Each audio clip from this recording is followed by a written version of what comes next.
Friends අද අපි කතා කරන්න යන්නේ වූෆින් කෆ් නැත්නම් කක්කල් කැස්ස කියන රෝග තත්ත්වය පිළිබඳවයි. කක්කල් කැස්ස රෝගය සෑදෙන්නේ බෝරිල්ලා පර්ටියඩුස් නැමැති බැක්ටීරියාව මගින්. මෙම බැක්ටීරියාව මිනිසාගේ ශ්වසන මාර්ගයේ ආසාදනය වීම හේතුවෙන් මෙම රෝගය මිනිසාට සෑදීම සිදුවේ. මෙම රෝගය ලෝකෙ පුරා ලදරු මරණ ප්‍රමාණය වැඩිවීමට ප්‍රධාන හේතුවක් වී තිබූ රෝගයක් ලෙස හඳුන්වා දිය හැකියි. ඊළඟට අපි බලමු මෙම රෝගය ව්‍යාප්ත වන ආකාරය පිළිබඳව. මෙම රෝගය ව්‍යාප්ත වන්නේ ඩ්‍රොප්ලට් මගින්. ඒ කියන්නේ කෙළ බිඳිති මගින්. මේ මූලික අවස්ථාව අපි එකට කියනවා early catarrhal අවස්ථාව කියලා. රෝගයේ ඉතා ශීඝ්‍රයෙන් බෝවීම සිදුවන්නේ මෙම අවධියේදී. ප්‍රතිකාර ලබා නොගත් රෝගියෙකුගෙන් රෝගයාගේ මූලික ලක්ෂණ ඇති වූ පසු සති 2ක් පමණ කාලයක් යනතුරු වෙනත් නිරෝගී පුද්ගලයෙකුට මෙම රෝගය පැතිරවීමේ හැකියාව ඇත.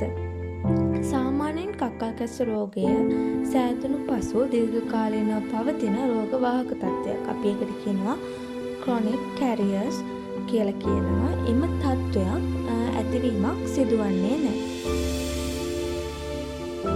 ඊළඟට අපි බලමු මෙම රෝගය නිසා ඇතිවන sign and symptoms මොනවද කියලා.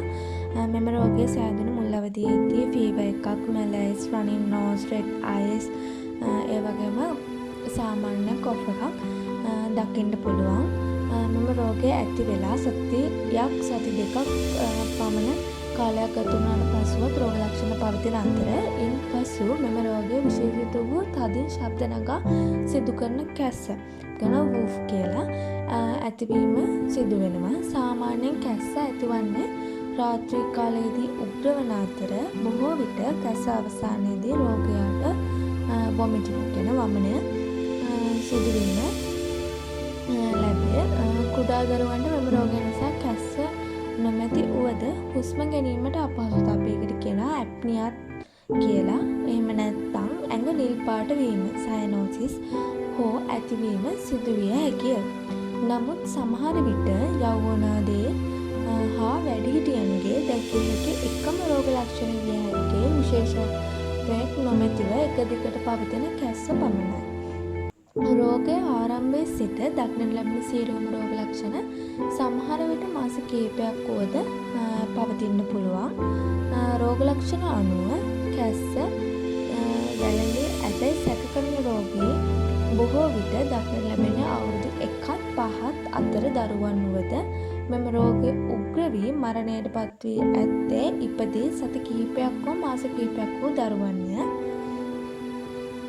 දරුවන්ට කැස්ස රෝගය වැළඳුණු විට ඔවුන්ගේ 10% පමණ බ්‍රොන්කොනියුමෝනියාව සෑදීමට හැකියාවක් ඇති බව සඳහන් වෙලා තියෙනවා.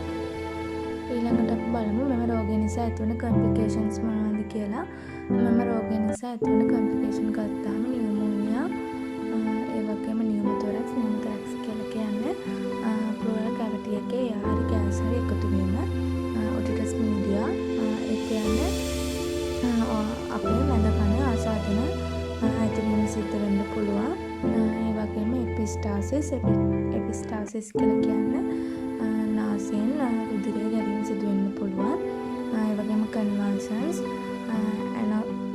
ඇනොක්සික් බ්‍රේන් ඩැමේජ් සිදු වෙන්න පුළුවන්. මේ සිදු වෙන හේතු වෙන්නේ බ්‍රේන් එකට ප්‍රමාණවත් පරිදි ඔක්සිජන් නොලැබීම හේතුවෙන් සබ්ඩියුරබල් හිමටෝමා හර්නියා තත්ත්ව ඇතිවීමේ හැකියාවක් තියෙනවා. ඊළඟට අපි බලමු රෝග විනිශ්චය කරන ආකාරය. රෝගයේ මූලික අවස්ථාවේදී ග්‍රසනිකාරය කියන්නේ නාස්පැරෙන්සුන්ගෙන් ලබා ගන්න සාම්පලයකින් මෙම බැක්ටීරියාව හඳුනා ගැනීම මගින් මෙම රෝගකාරකය හඳුනා ගැනීමට හැකියාවක් තියෙනවා.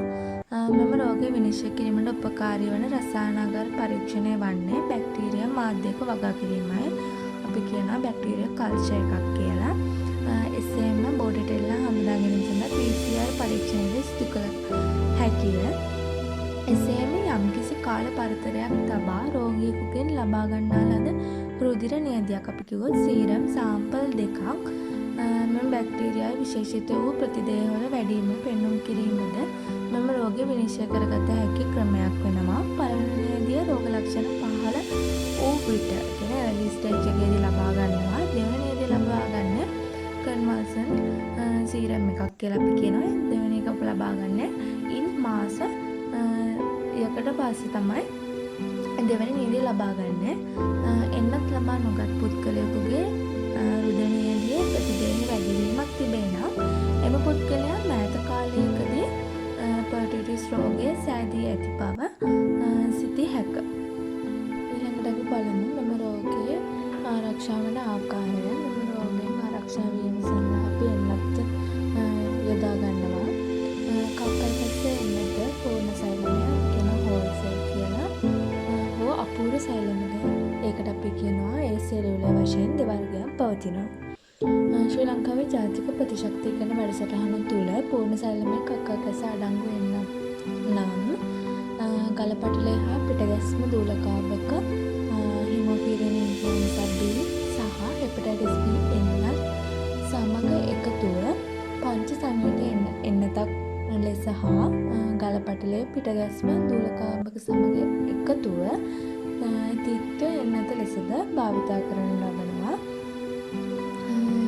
අපි මේවා භාවිතා කරන්න පංච සංයුත එන්නතක් ලෙස භාවිතා කරන්න මාස 2, 4, 6 සම්පූර්ණ විට තිත්ව එන්නත ලෙස අපි මේ භාවිතා කරන්නේ මාස 18ක් සම්පූර්ණ වූ විටය.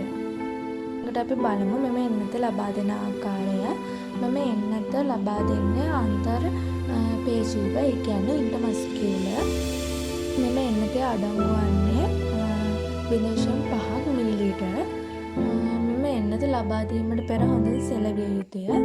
අවුරුද්දට වඩා අඩු දරුවන්ට කලවේ පූර්ව පාර්ශ්ව මැද කොටසේ, ඒ කියන්නේ middle third of the anterior lateral aspect of thigh, අවුරුද්දට වඩා වැඩි දරුවන්ගේ අතෙහි ඩෙල්ටොයිඩ් පේශියට කියනවා ඩෙල්ටොයිඩ් මසල් එකට ලබා දීම සිදු කරනවා.